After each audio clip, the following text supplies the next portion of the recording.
When Mia texted me, "I care about you, but I don't think I can give you what you're looking for," I didn't react the way I thought I would. I didn't feel the sudden heartbreak you see in movies. I didn't feel anger or disappointment or that gut punch sadness people talk about. Mostly, I felt quiet, like a curtain being pulled shut after a long play. I reread her message twice, then 3 times, letting the words sink in. I wasn't surprised. A part of me had been waiting for this, like watching storm clouds gather and pretending it was just another cloudy day. I typed back, "Thank you for being honest, Mia." Simple, clean, mature, the kind of reply that leaves no room for argument. I set my phone down, leaned back in my chair, and stared at the ceiling. I wasn't devastated, I was drained, like I'd been holding a heavy box in my arms for months and only now realized I could finally put it down. And that was the moment I made a silent promise. If she wanted to be just friends, then that's exactly what she'd get. No more late-night drives across town because she had a bad day. No more thoughtful little gifts just because. No more prioritizing her over everything else. Friendship, nothing more. At least, that was the plan. Mia wasn't just someone I bumped into at a party. We met through a community photography club, me with my old Nikon, her with a newer Sony that she barely knew how to use.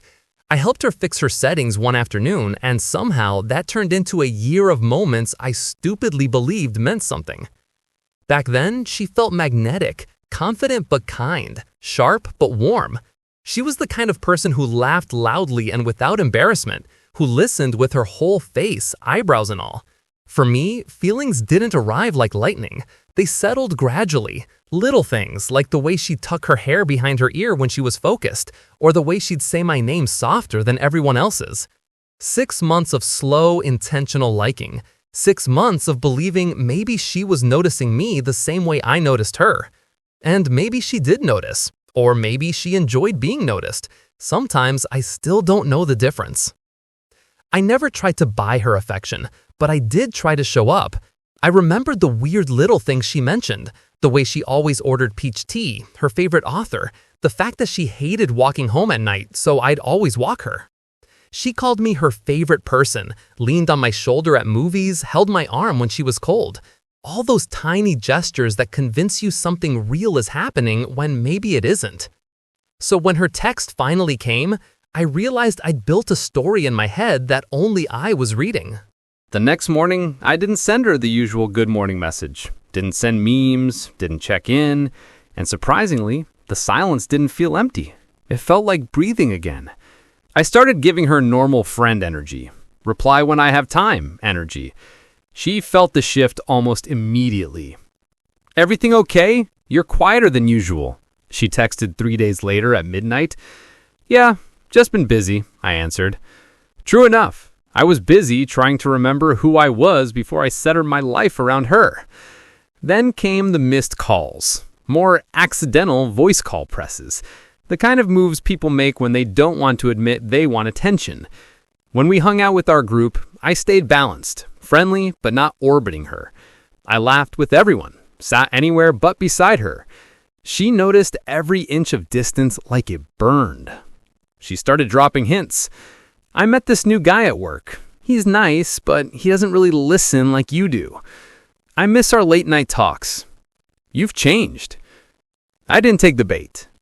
"We both have," I said once, and that was enough. But Mia wasn't the type to accept losing the attention she once controlled, and that meant only one thing.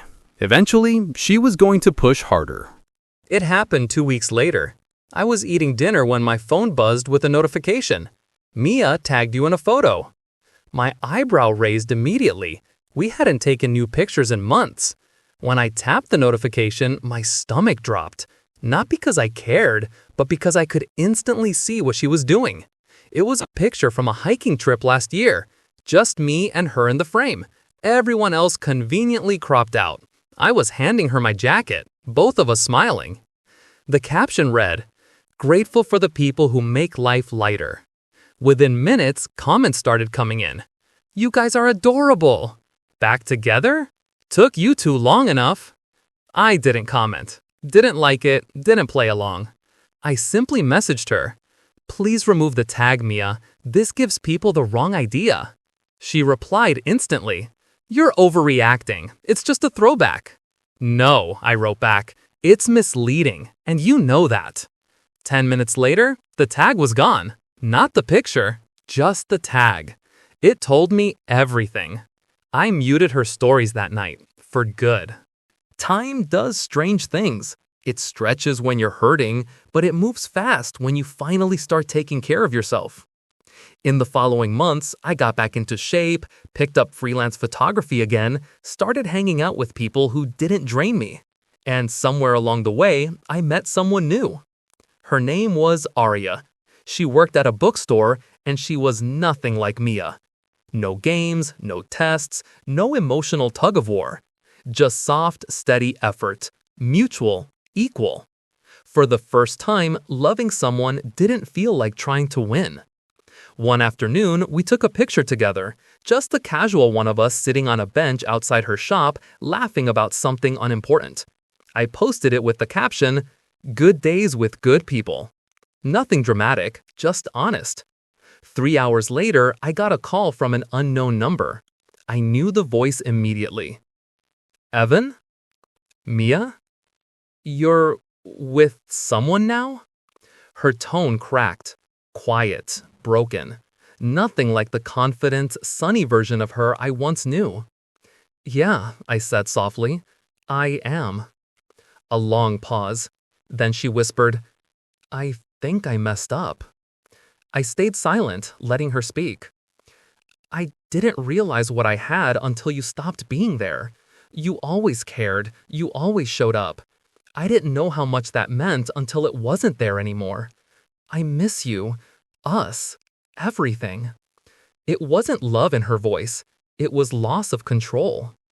I said gently, You don't miss me, Mia. You missed a version of me who gave you constant reassurance. That isn't love. She said nothing, just quiet, uneven breathing. And I don't want to go back to that, I continued. I care about you. I always will, but not in the way you're hoping. The silence that followed felt like a door closing. I hope you find peace, I said, truly, and I meant it. Then I hung up and felt free. Later that night, I stepped outside. The city was quiet, lights blinking lazily in the distance. The air was cool on my face. For the first time, I felt like the story was actually over, and not the kind of ending where you slam a book shut, but the kind where you place it gently on the shelf because you finally understand the lesson. Sometimes we think someone is our whole story, but really they were just a chapter we stayed on for too long. Walking away isn't weak.